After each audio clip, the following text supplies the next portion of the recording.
So then, welcome back to Commentator's Corner. I'm Kieran McGinley, and obviously this is a Commentator's Corner for the German Grand Prix.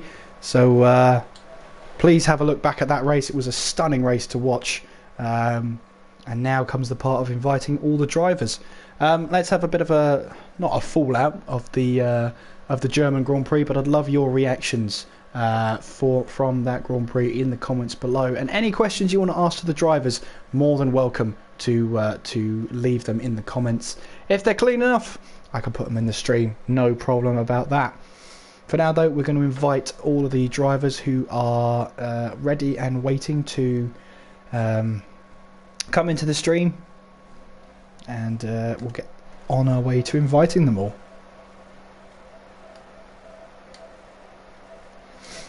So if you are here at Commentator's Corner, I welcome you. And Spike instantly saying he wants in on the lobby. That's absolutely fine. Yeah, I genuinely thought my voice was going to go during that race. That was a bit of a scary moment. But there we go.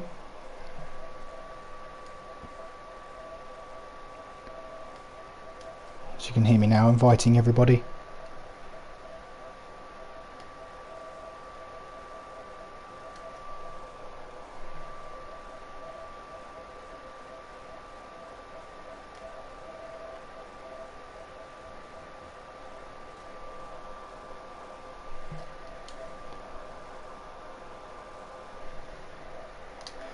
Okay, so the invites are out, and well, Onyx saying Sauber picked up some good points. They did indeed, even with your default setup, Onyx. Anyway, our first guest into the into Commentator's Corner is Steph. Steph, how are you? Could have been better with the result, but car felt okay in qualifying, like, going up in the top 10, I was like, no, pleased with that. And just in the race, just like, I don't know, just like the car felt like really sluggish. Like straight line weren't there at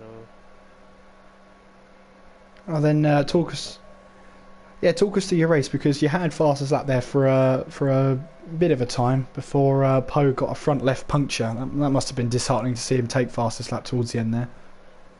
Yeah, I was literally just like outside the points. I just thought, you know what, I'm going to end up being a lap down anyway. Just like put a set of ultras on and just do like Fernando Alonso, just like blitz it, see what happens, and then got up to the back of Poe before he went in the pit stop. Put it this way, he was a bit like violent going in. I had to take a little bit of avoiding action on him.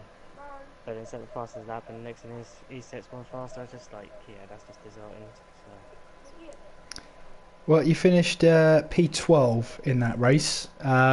Safe to say, I think you're already thinking about Hungary then. Yeah, looking forward to Hungary. I love the track, old school, and just aiming for good points out there.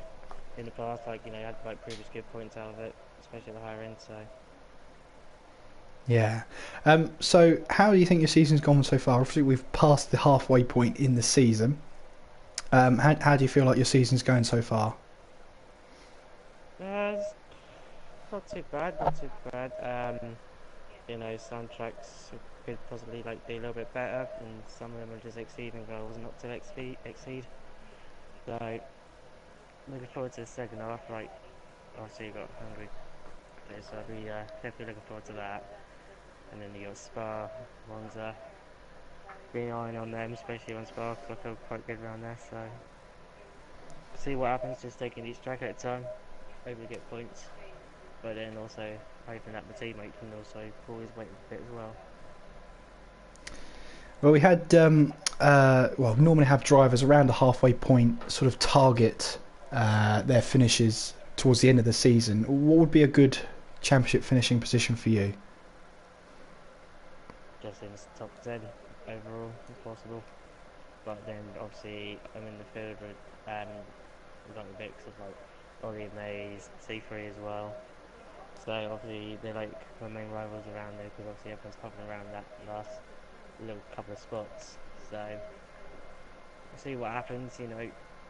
Tracks coming up are like challenging and demanding, and you know, mistakes can happen to anybody. So Yeah, absolutely. And we come to the Hungarian Grand Prix then on Thursday. Let's think about a target for Hungary then. I don't really want to set a target on Hungary, even though it's a perfect track, because I know what will happen or I'd end up jinxing myself. So Well, no, it's only jinxing you if I say it. yeah, that's if he's Spike was talking, but let's just put it this way. I'll just see what happens and see what surprises me. So, like I said, Hungary's like good driving line, and I love it. You know, good dry and wet. So, be very interested to see on that one. Yeah, nice one. Well, thank you for speaking to us, Steph, even after a tough race like that. And we'll see you Thursday for Hungary. Indeed, mate. We'll see you on Thursday. Hopefully you'll be there on Thursday. I will indeed be there. Hey, happy days, mate. Happy days. Anyway, take care of yourself, Steph. Thanks for joining us. Yeah, mate. You're welcome, mate. We'll see you on Thursday. So, next person who came into the box, if I can actually click the party, was Z3. Z3, how are you? Nah, not so bad, not too bad. So, let's see. P11 after that race. You seem to struggle a little bit out there. Just talk us through it. I'm in the quali. I was I realized it too late that I was supposed to quali on softs.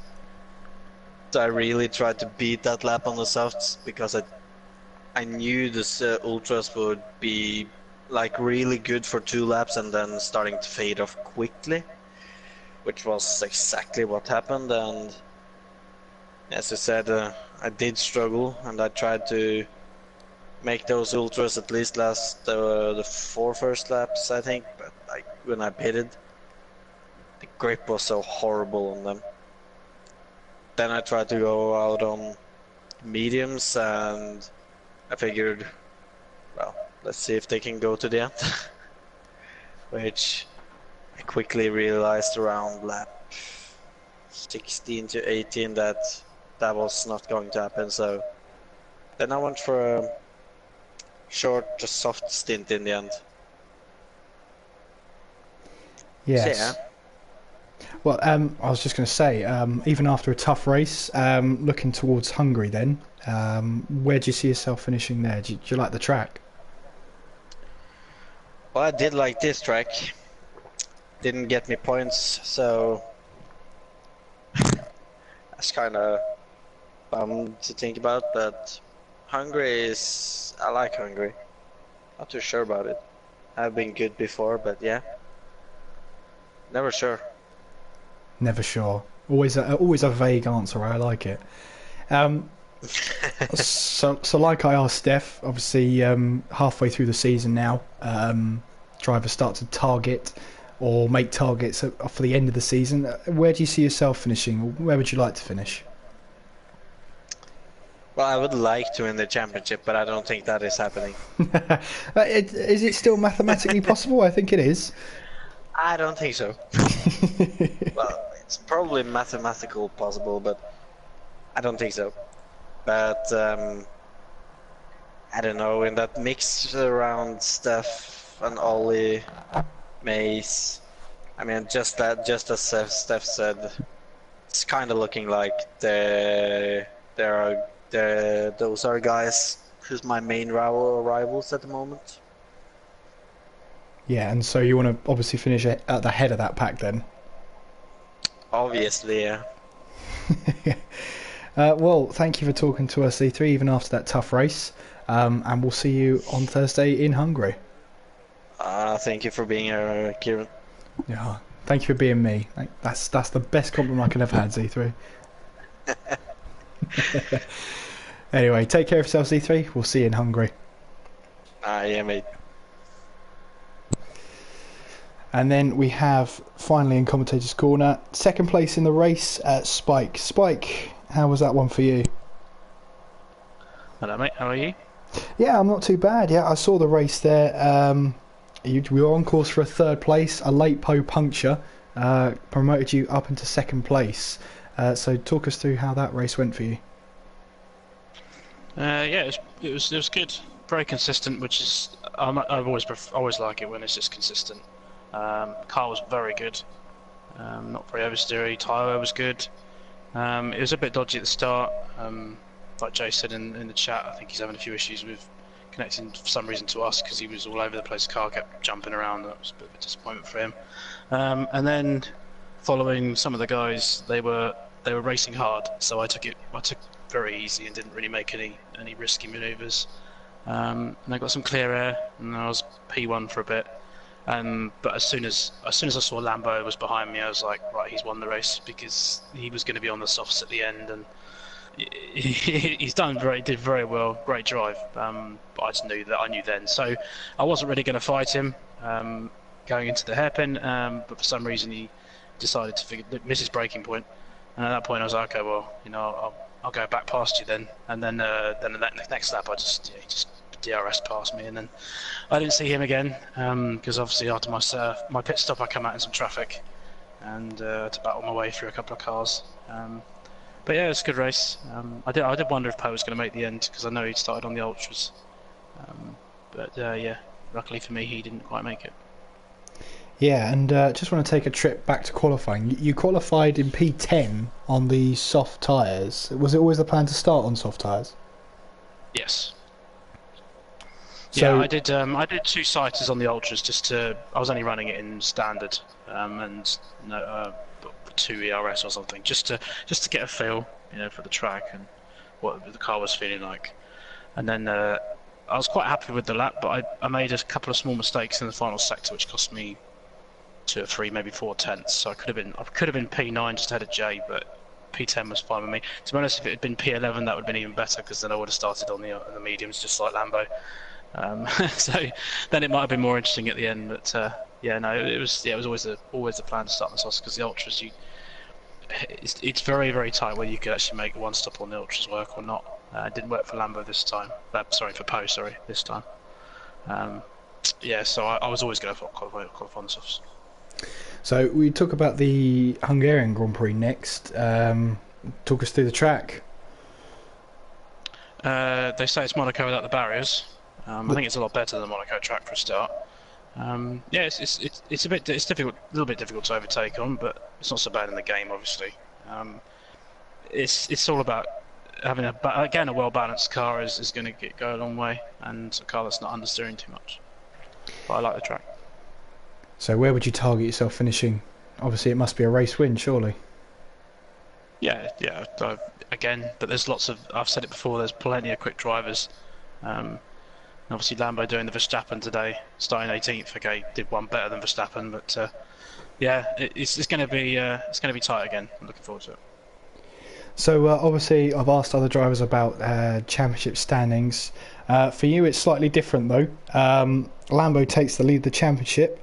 I believe you would be in 3rd place if I'm correct, but you're not too far away at all. I have to do all the maths, which, as we all know, I'm brilliant at. I have not got a clue where I am. Yeah, so Spike leads the championship. Poe's in 2nd. You'll be in 3rd place. But it's very, yeah, but very tight at the top. I can see you 3 battling towards the end of the season then. Yeah, I just need to do. I didn't think about spinning off at turn 1 and getting disqualified from qualifying for that race. So if I thought of that, then maybe I could have been on the top step. But you never know, do you? Yeah, second half of the season, it's going to be just like the first, and I think consistency is going to be where it's won and lost. It's just good. It's just good fun to have plenty of fast drivers. It makes it really interesting and hard as well. Absolutely. Well, I'm guessing you're targeting nothing more than winning the title at the end of the season. I'll take it as each race comes.